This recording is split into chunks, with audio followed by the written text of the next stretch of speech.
amores do 8º ano. A Pro está de volta com a aula de número 10. Gente, e nossa aula hoje é sobre correção. Isso mesmo, é hora da correção. A gente vai começar a corrigir lá no início do capítulo, certo? Que a gente trabalha o gênero, tipo de texto, aliás, o gênero textual, que o gênero textual que a gente está estudando é o quê? Conto de mistério, certo? Que fala um pouquinho as características que a gente já sabe do conto de mistério e tem uma análise que começa sempre com o vocabulário desconhecido do texto do conto de mistério. Que esse vocabulário desconhecido tem estipulado as palavras estipulado, a guisa de, cava, sepulcral e rente. Então, o que significa estipulado? Então, estipulado significa o quê? O que foi ajustado ou que foi acertado, acordado, certo? A guisa de. O que é a guisa de? A guisa de, essa expressão significa a moda de ou a maneira de, certo? Cava significa o quê? Seca ou rouca, ok? E sepulcral é relativo a quê? Relativo à morte, a túmulo ou a sepulcro, certo? O que significa rente? Rente significa muito próximo, junto, certo? Significa ou junto ou muito próximo, ok? E em relação à análise do texto, desvendando o sentido do texto, tem a primeira questão na página 14, que vocês vão acompanhar aí, que diz: no texto, o personagem principal age de maneira misteriosa para comprar o quê? O que foi que ele foi comprar? Ele foi comprar 1 quilo de feijão, certo? Na 2, esse conto reproduz uma situação real ou irreal na nossa sociedade? Claro que é o quê? De acordo com o conto, é uma situação irreal, certo? Na 3, porque a situação retratada é absurda. Ela é absurda por quê? Porque não há necessidade de se agir com tanto mistério para comprar 1 quilo de feijão, certo? Na questão 4, qual foi a intenção do autor do texto, né? Esse Stanislau Ponte Preta, ao narrar essa história tão absurda? Então, a intenção dele foi, ele quis mostrar que devido aos preços altos dos alimentos, muitas pessoas têm de realizar verdadeiros esforços para conseguir se alimentar. Então, ele quis mostrar isso, certo? Ele quis mostrar que devido ao preço alto dos alimentos, muitas pessoas têm de realizar verdadeiros esforços para conseguir se alimentar. E a quinta questão diz: qual era o objetivo do personagem principal do texto ao andar com a gola do paletó levantada e a aba do chapéu abaixada? Então, qual era o objetivo dele? Ele queria esconder o seu rosto para não ser identificado, ok? Na questão 6, o mistério predomina nesse texto com a intenção de cativar o leitor. Pensando nisso, indique 3 elementos do primeiro parágrafo que ajudam o autor a criar esse clima misterioso. Então, quais são esses 3 elementos? Então, você pode colocar a forma como a personagem utilizou a gola do paletó, que foi levantada, né? O chapéu para esconder o rosto, 2. E ele caminhava por cantos escuros. Então, ele caminhava sempre se escondendo em cantos escuros. E ele se comunicava por meios de sinais. Aí só pede 3. Então, a gola do paletó, o chapéu que cobria o rosto, ele caminhava por cantos escuros e ele também se comunicava por meios de sinais. Então, a Pro já disse 4, ok? Na questão 7, para você, como esses elementos contribuem para o desenvolvimento da narrativa? Então, aí é uma resposta pessoal, certo? Mas você pode dizer que contribui bastante para compor a atmosfera de mistério. A resposta que você poderia colocar, para quem não deu a opinião, é que esses elementos contribuem para a atmosfera, ou seja, para aumentar o mistério do texto, certo? Na questão 8, nesse conto a narrativa se passa de maneira muito ágil. As ações são narradas muito rapidamente, o que ajuda a tornar a leitura mais dinâmica e, consequentemente, mais atrativa. Mesmo num parágrafo relativamente curto, esse dinamismo acontece. Pensando nisso, indique quantas ações são narradas no segundo parágrafo do texto. Então, você vai dizer que são narradas 5 ações. Está pedindo a quantidade. Então, são narradas 5 ações, ok? Na página 15, temos a questão 9. Releia o quarto parágrafo do texto e em seguida responda as questões propostas. Então, quarto parágrafo diz: ali parecia não haver ninguém. O silêncio era sepulcral. Mas o homem que ia na frente olhou em volta, certificou-se de que não havia ninguém de tocaia e bateu numa janela. Logo, uma dobradiça gemeu e a ponta abriu-se discretamente. Então, desculpa aí, gente. Então, na letra A, sobre esse fragmento, pergunta: é possível garantir que não havia ninguém no beco úmido? É possível sim ou não? Aí você vai dizer não. Na B, que palavra do texto justifica o seu não na letra A? Então, qual é a forma verbal parecia? Então, o verbo aí está indicando dúvida. Parecia que não tinha ninguém. Então, é a forma verbal parecia. É possível garantir que não havia ninguém de tocar no beco? Possível? Sim. Transcreva lá na letra D. Transcreva o segmento do texto que justifique o seu sim da letra C. Então, você vai transcrever. Certificou-se de que não havia ninguém de tocaia. Então, essa parte aí confirma que não tinha ninguém de tocaia, certo? No B. No texto, o segmento que você transcreveu no item acima acarreta uma consequência. Qual é essa consequência? Aí você vai dizer que bateu numa janela. Então, ele certificou-se que não tinha ninguém no beco e bateu numa janela, ok? E na página 15 ainda temos a questão 10 e 11. Atente para as afirmativas. Então, dessas 3 afirmativas, quais delas estão corretas? Aí você vai analisar as 3 e vai ver que as 3 estão corretas e marca a letra E, ok? E na 11, assinale a alternativa correta. A alternativa correta das letras A, B, C, D e E, você marca a letra B, que diz: o texto representa de maneira ficcional a dificuldade de sobrevivência do homem brasileiro no que se refere à alimentação, ok?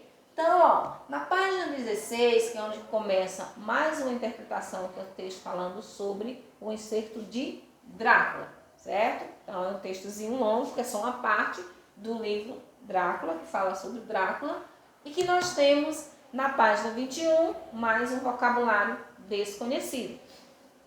Para quem não tem dicionário, é bom, aproveita e corrija. Então, ó, nós temos como a primeira palavra do texto Drácula, cocheiro. O que significa cocheiro? Significa quem guia veículo puxado por cavalos. E o que significa presságios? Bons presságios. Então, presságio significa sinais que dizem algo sobre o futuro, certo? Presságios é algo que você deduz sobre o futuro, diz sobre o futuro. Pitorescas. O que são pitorescas? Significam divertidas, engraçadas. E intricadas. Intricadas significa de difícil acesso ou então emaranhadas. A palavra ocaso é ocaso, não é acaso, é ocaso. Significa pôr do sol. Na palavra bócio, bócio é o quê? Aumento na parte de baixo do queixo, deixando-o inchado. Então, bócio é quando aqui o queixo fica inchado. Imprimir significa aqui, nesse caso do texto lá, significa dar, conceder. E caleche, caleche significa carruagem de 2 assentos, descoberta na parte dianteira e puxada por uma parelha, ou seja, uma parelha de cavalos. E exortar ou exortar significa o quê? Exortar significa encorajar, incentivar. E sibilar, sibilar significa assobiar. Então, vamos para a interpretação, desvendando o sentido do texto, na página 22, que é sobre Drácula. Que na primeira questão diz: o suspense predomina nesse texto com a intenção de cativar o leitor. Pensando nisso, releia o primeiro parágrafo e identifique o trecho em que o autor inicia o clima de suspense. Aí você vai colocar a parte que tem. O suspense inicia com a frase: há muitas coisas estranhas a se considerar. Você só escreve essa frase. Há muitas coisas estranhas a se considerar. Na questão 2, uma característica encontrada em o Drácula, o que favorece a criação do mistério é o encadeamento de situação que envolve o leitor e o direcionam para desfecho da narrativa. Pensando nisso, indique duas ações ocorridas no segundo parágrafo que contribuem para a caracterização do suspense nessa obra. Então, lá no segundo parágrafo, você pode escrever o quê? Que o protagonista surpreende o cocheiro e uma mulher cochichando sobre ele, né? Cochichando, isso mesmo. Então, pessoas que ouviram a conversa e olharam com expressão de pena. Aí a outra parte você pode colocar: as pessoas falaram palavras que despertaram nele maus presságios. Então, pode colocar essa parte aí. Na questão 3, atente para as afirmativas, que vai analisar as afirmativas 1, 2, 3 e vai ver as que estão corretas e vai marcar a letra D. 1, 2 e 3 estão corretas, ok? E na questão 4, nós temos dois balãozinhos, que aqui nós temos narrador onisciente, falando também sobre narrador observador, narrador onisciente, narrador personagem, certo? Aí você ia lá no terceiro parágrafo e iria escrever esse terceiro parágrafo na forma de narrador onisciente. A Pro colocou aqui uma sugestão, não escreveu. Por que a Pro colocou aqui, uma chavezinha, né? Esse colchetezinho, 3 de reticência, porque antes significa que tem o início do parágrafo, porque a gente já começou do meio. Então, você, como resposta, sugestão de resposta, você pode colocar: isso não seria muito agradável para ele, pois o seguiram para um lugar desconhecido, porém pareciam tão bondosos, tão tristes. Terminou com os mesmos colchetinhos e a reticência, porque continua o parágrafo. Então, você pode colocar essa sugestão de resposta aqui. Isso não seria muito agradável para ele, pois os seguiam para um lugar desconhecido, porém pareciam tão bondosos, tão tristes. Ok? Quinta questão, você marca a letra D. Aqui não contribui para o objetivo do autor de provocar suspense. Então, é a letra D. Essa estrada é excelente no verão. E a sexta questão diz o seguinte: qual é o conflito vivenciado pelo personagem principal desse trecho de Drácula? Qual é o conflito? A gente sabe que conflito é o problema que se gera, certo? Então, o conflito é os maus presságios e os temores que antecedem o seu encontro com o Conde Drácula. A letra B, em que momento da narração ocorre a complicação desse conflito, ou seja, o clímax. Então, em qual momento? Você vai dizer que é no último parágrafo, certo? Lá no último parágrafo. Questão 7. Como vimos no trecho lido, todo suspense é criado com o intuito de despertar no leitor a expectativa para o momento em que o protagonista finalmente encontrará o Conde Drácula. De posse dessas informações, escreva no seu caderno um pequeno parágrafo que narre como se deu esse encontro, ok? Aí vamos para a oitava questão, que é a última questão, que é mais longa. A gente vai preencher esse gráfico.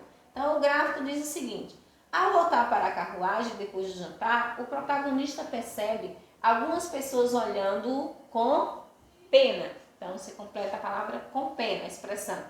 O protagonista ouve dessas pessoas, aí você vai colocar palavras em outras línguas que expressam maus presságios, certo?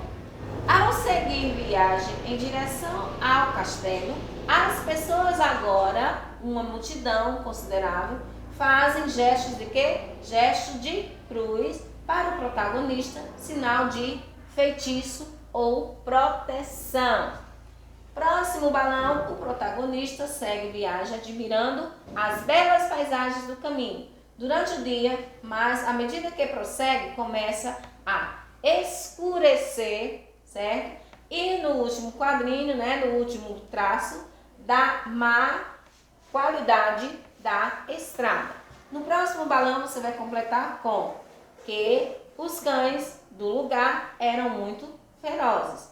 Temos também no próximo balãozinho vermelhinho, você vai colocar para ir ainda mais rápido.